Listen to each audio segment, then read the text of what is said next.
tipo de programa malicioso agora, também bem famoso, que é o cavalo de Troia. O cavalo de Troia, que também pode ser chamado de Trojan ou Trojan Horse. Observa, cavalo de Troia, que pode ser chamado também de Trojan ou Trojan Horse. Os três nomes estariam corretos numa prova. Cavalo de Troia, claro, é o nome em português, mas as provas de informática para concurso muitas vezes buscam um nome em inglês original daquele recurso. Então, cavalo de Troia ou Trojan Horse é tudo a mesma coisa. Não é um tipo de vírus de computador. Não, não é. Embora muita gente diga que cavalo de Troia é um tipo de vírus, não é. Mas é malware. É programa malicioso. Pode causar algum tipo de dano ao teu sistema. Observa, para ser considerado cavalo de Troia, tem que ter similaridade com a lenda grega do mesmo nome. É um programa que, além de executar as funções para as quais foi aparentemente projetado, também executa outras funções sem o conhecimento do usuário.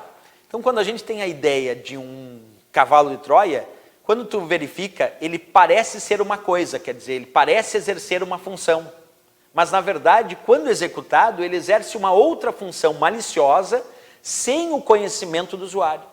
Então, ele tem a mesma ideia da lenda grega do mesmo nome. Por quê? Porque qual é a ideia da lenda grega do cavalo de Troia? Chegou um cavalo para a cidade de Troia, que era um presente. O pessoal da cidade de Troia recebeu esse cavalo como se fosse um presente. Bem, à noite, existiam soldados, observa, dentro desse cavalo. À noite, esses soldados desceram do cavalo de Troia e abriram as portas da cidade de Troia para a invasão do exército que estava lá fora. Então, qual foi a ideia do cavalo de Troia da lenda grega? Chegou um presente, que era o próprio cavalo, parecia ser algo bem intencionado, quer dizer, parecia aparentemente ser um presente, mas na verdade exercia uma outra função sem o conhecimento das pessoas da cidade de Troia, que era abrir as portas da cidade de Troia para a invasão do exército que estava lá fora. Sendo assim, o cavalo de Troia informático tem o mesmo princípio, ele chega como um presente. Por exemplo, tu recebeu um e-mail, nesse e-mail tinha um arquivo anexado dizendo cartão para você. Aí tu executou o arquivo anexado que dizia cartão para você. Então parecia ser um cartão inofensivo. Mas quando tu executou esse dito cartão para você, que parecia ser um presente, na verdade ele começou a enviar dados, informações, através de portas de comunicação do teu sistema, e através dessas portas de comunicação, que agora ficaram abertas e vulneráveis, um invasor vai lá e invade o teu computador.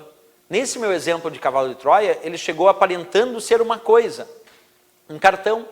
Parecia ser algo benéfico, bem intencionado, mas na verdade queria abrir as portas do meu computador para a invasão de um hacker ou de um cracker.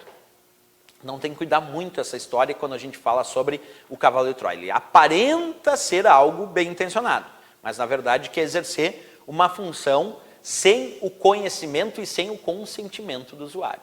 Como, por exemplo, abrir as portas do teu computador para invasão. Por isso mesmo foi chamado de cavalo de Troia, Trojan Horse. Agora, muito importante saber que ele não é vírus de computador. O cavalo de Troia ele não se propaga. Ele não cria cópias de si mesmo, sozinho. Então, ele não tem as características de vírus de computador. Além disso, ele não precisa de um hospedeiro para funcionar. Quando tu executou, ele era o próprio cavalo de Troia, que aparentava ser algo, mas ele era o próprio cavalo de Troia.